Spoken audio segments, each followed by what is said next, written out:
Told me you don't really do commitment, trust me, consider your message received.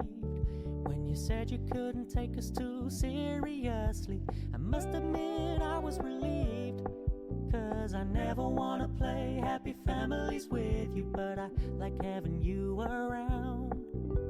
I'm fully aware this is a flash in the pan, but we can still have